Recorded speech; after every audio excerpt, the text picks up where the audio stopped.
This is Steve from Boxing UK in association with Supreme CBD. Eddie Hearn, what a night in Leeds.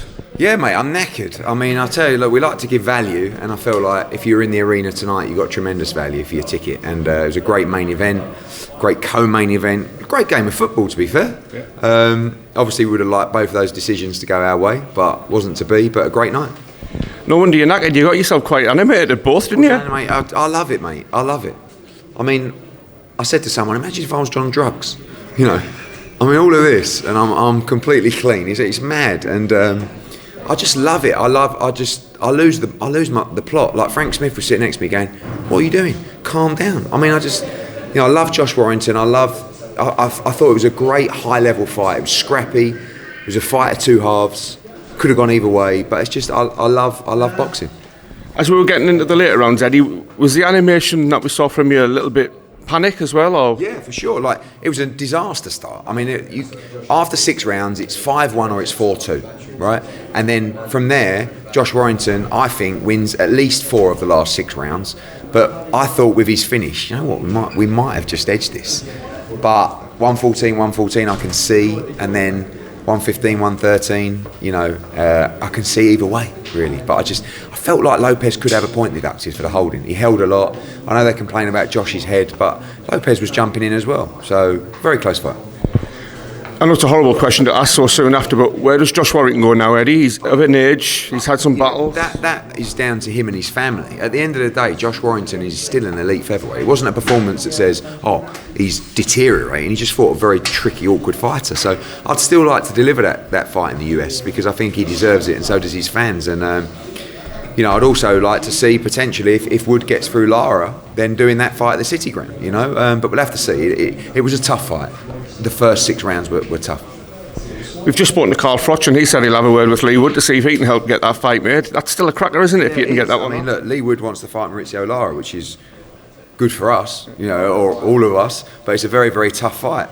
But at the same time, I think we need to make sure that fight gets dealt with, and then we'll see what's next for Josh.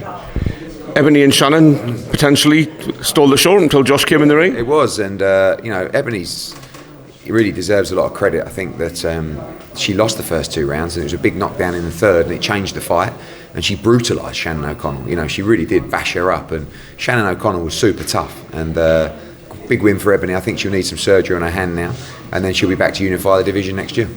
Did Felix Cash do enough to scare off Ammo Williams? No, I thought it was a poor performance, really. But it was a guy who's been very inactive, and a guy who needed the 8 rounds. But the Ammo Williams fight's a good fight. It's a big fight. 2 good young unbeaten middleweights, and we look forward to it.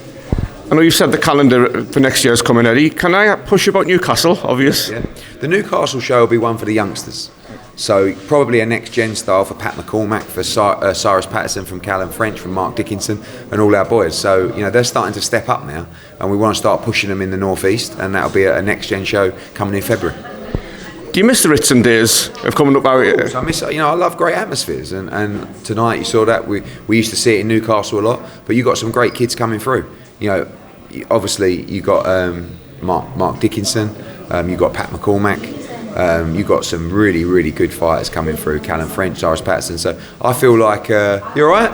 Yeah, my hands are Time for an op, man. Yeah. Well done. No, Congratulations, Ebony. All right, speak soon. Thank you. Well done, boys. No, I've just been waiting. No, I'm just saying congratulations. Oh, thank you. Oh, yeah. I know it's going to hurt tomorrow, but how sweet waking up knowing you beat her. Fucking, mate, that was sweet. That was sweet. I know I went probably a bit over the top with going like. No, you don't have to. You're just going to wake up tomorrow with a big smile on your face. I know. Yeah. I can't wait. That was right, well done. Yeah, see you later. thank you. See you, Tess. All right, Julie. You all right? Yeah, cool. Come on.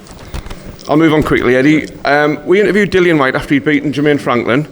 Asked him about the Anthony Joshua match up next, and he said AJ's gone through a few things and he wishes him well. Can you elaborate on that? I mean, I think what he means by that is, I think he thinks that, obviously after the last fight, AJ said a few things, and it was quite emotional at the presser, and I think that's his way of sort of goading him a little bit. But AJ's just getting himself right. He's out with trainers. He's not sitting in his room sulking. He's working. And he's getting his team ready for his March-April fight, which will be announced soon. 2 quick ones before I give you a challenge.